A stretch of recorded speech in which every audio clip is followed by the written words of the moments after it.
Is the Prime Minister shunning British culture deliberately? It's time now for our head-to-head. So, the Prime Minister has been accused of shunning British values after a Downing Street social media account failed to celebrate Palm Sunday over the weekend. Millions of Christians up and down the UK celebrated the start of the Holy Week on Sunday, which marks Christ's entry into Jerusalem just before his crucifixion. Not that you'd know from the Downing Street X account, which instead celebrated Nepali New Year and wishes followers a joyous Tamil and Sinhala New Year as well. Oh, and of course, they didn't forget to celebrate Bengali New Year either. So there was also a message for the Sikhs, wishing them world peace, happiness and prosperity this Vaisakhi. And there wasn't a single message, though, about Christians celebrating Palm Sunday. So tonight I'm asking, basically, we're being trolled by the Prime Minister. I mean, is he just deliberately shunning British culture? Going head-to-head on this now are writer and broadcaster Emma Trimble and broadcaster Fahima Mohammed. Thank you very much. Tremendous to have you both on the show. Emma, I'll start with you. Do you think he's deliberately shunning Christianity here in British culture? Oh, well, I think a lot of people have pointed out, maybe even you, Patrick, that this seems to be a bit like he's trolling us. British culture is Christian culture. It has been for 1,700 years. And so, you know, to point out that he hasn't said anything about Palm Sunday isn't necessarily to say he shouldn't be tweeting out if he wants to, you know, wishing happy holidays to various other religions.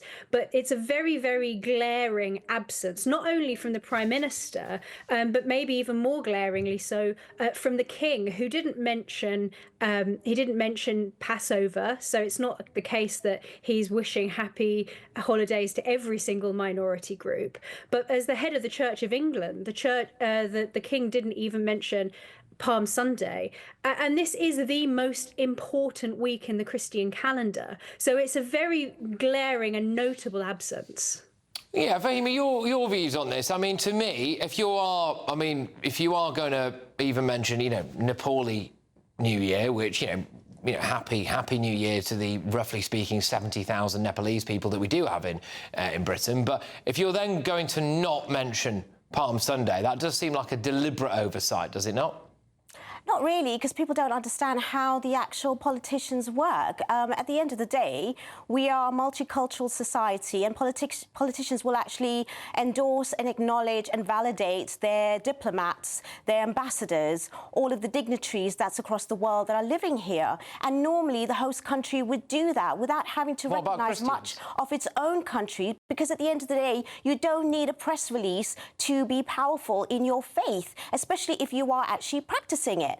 So at the end of the day, we're not Saudi Arabia or Iran to actually have it infringed in framework, in legal sort of framework where everyone has to be that way. We need to get with the times. We are a multicultural society, and just because Keir Starmer did not put a tweet out to validate your faith, then if that's the problem, then that actually doesn't mean that he's the problem. We are a multicultural society, but Emma, one of those cultures is Christianity, and we don't appear to be getting any representation there, Emma. Well, I mean, that's rubbish. There were statistics in the last week showing that Christianity is increasing amongst Gen Z. So younger people are turning towards Christianity. So don't write off Christianity just yet. The reality is that this is a Christian country. In law, we have an established church. Our constitution is fundamentally Christian. And the culture of this country, in a very deep and profound way, is Christian. Now, a lot of people pointed out, you know, you don't wish people a happy Lent, because that was also something that was ignored by the establishment, by the King, by the Prime Minister, etc. But it's the same as saying, well, you know, you don't wish people happy Ramadan, or you don't wish people a happy Yom Kippur, because that isn't necessarily the appropriate way to do it. But you could say, you know, have a blessed Palm Sunday, for example.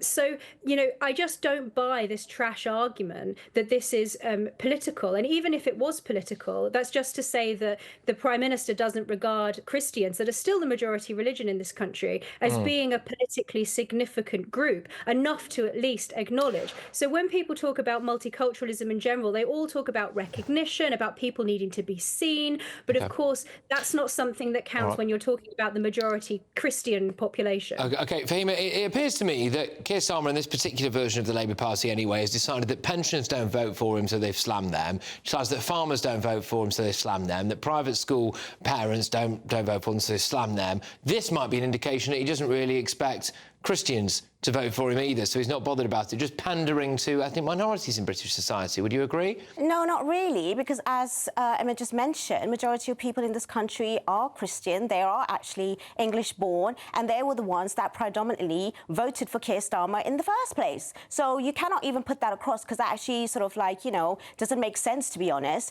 And it's not a rubbish argument. If anything, you know, at the end of the day, we are here to recognise all faiths, all religions, and your faith is not weak. It's people that don't practice it that is actually the problem. If other people are practicing it and they are stronger in their faith and they stand up more and they are brighter in what they do, that's not the problem of people that actually do it. And if you actually also rely on Keir Starmer's speech or a tweet to actually acknowledge your faith, then that is also, if it hinges on that, then there's so much lack of power in the faith itself. It doesn't need validation or a press release. It just needs people to follow. And I actually seen quite a few people celebrating Palm Sunday and Easter, but that wasn't in the UK, unfortunately. That was places like the Middle East, that was in Palestine, the Orthodox Christians, as well as the Syrians and Lebanese and the Iraqis. I wish they actually did that here in the UK, but you don't see that, nor do the children go to Sunday schools or anywhere like that anymore. So actually, regardless of what you're saying, the statistics are very low for the country that actually claims to be Christian. OK, well, that's interesting. Emma, we're going to have to be quite snappy with this, but would you like to come back to any of that?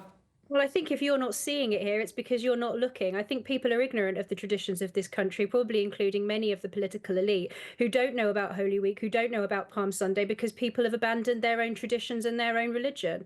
And I think the fact that people are celebrating it all around the world, millions of people, but also up and down this country as well, you know, that is the culture of this country. And if you're going to be tweeting out about other religions, then you should do it for all.